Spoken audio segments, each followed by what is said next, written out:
Out front now, former Republican Congressman Will Hurd, who was also an undercover CIA agent in Afghanistan and Pakistan. And I appreciate your time, Congressman. So, just taking the airbase Al Udeid in Doha, they have about 20,000 refugees. I just shared some of the pictures from Ramstein in Germany, and these scenes can be replicated in other places as well.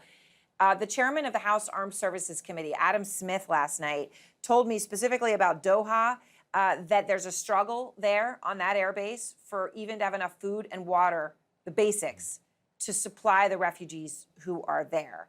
Obviously, there wasn't preparation for this sort of a thing to occur, even on this point of it. So what happens now? Sure. Well, the disaster continues, and yes, a lot of people were evacuated out of Afghanistan, but the Biden administration still left people behind. And now we're trying to sort through the folks at these various bases. And it's not just at U.S. air bases. There are many that are going to be transported to other countries. Other countries have welcomed them in to sort through, to make sure they have all the right paperwork in order to go onward to their final destination. A lot of these are folks that were helping us because of great, tremendous risk to themselves and their family. They're high skilled. I know there's a number of businesses and philanthropic organizations that are looking to try to get them to be placed in jobs. But now we got to make sure that we are able to continue to house and feed them and get them to their onward destination. All right, so then let's talk about that, because the United States right now apparently says they have the capacity for 21,000 refugees. Again, the number of people evacuated was 123,000. The U.S. is trying to double the number they have space for to 50,000, just at U.S. bases, but on the continental United States over the next couple of weeks, right? And again, there's a big difference between 50 and 125-ish, right? So is the United States going to be ready to do this? Are these bases going to be ready to do this? I mean, this is not a small undertaking. It's not a small undertaking, and right now you see that the bases aren't equipped for this. They're not equipped, and that's not a criticism on the individual at the base. It's that the Right. leaders that were working on this didn't prepare them. They didn't think through many of these issues. They had to slip out of Afghanistan and escape Afghanistan sooner than what they expected.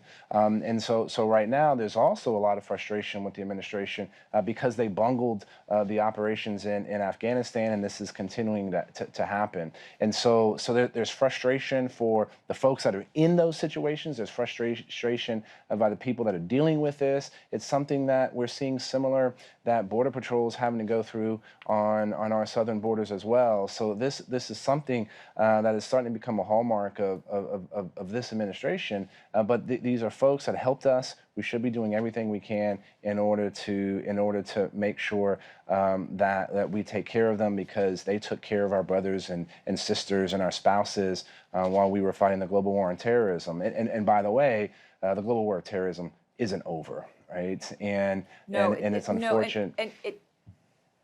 So you raised the point, right, that many of these people obviously helped Americans, and indeed, right, they need to come out, and that is the least that America can do. But there is this concern about when you get 123,000 people, the biggest ever, out of a country in 10 days, who did you really get out? And Chad Wolf, the former acting secretary for the Department of Homeland Security, raised a warning about the refugees. Here it is, Congressman.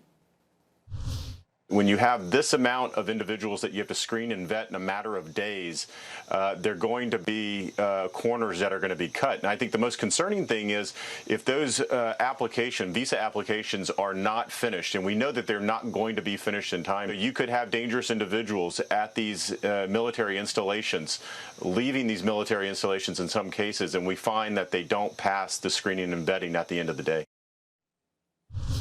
Congressman, do you think those concerns are fair?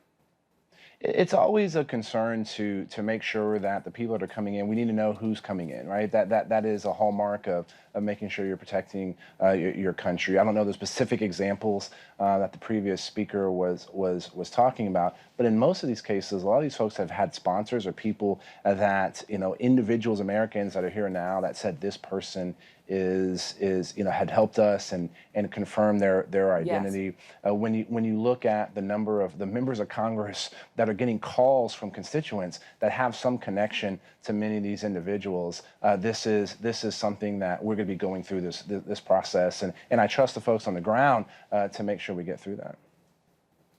All right. Thank you very much, Congressman Hurd. Appreciate your time tonight.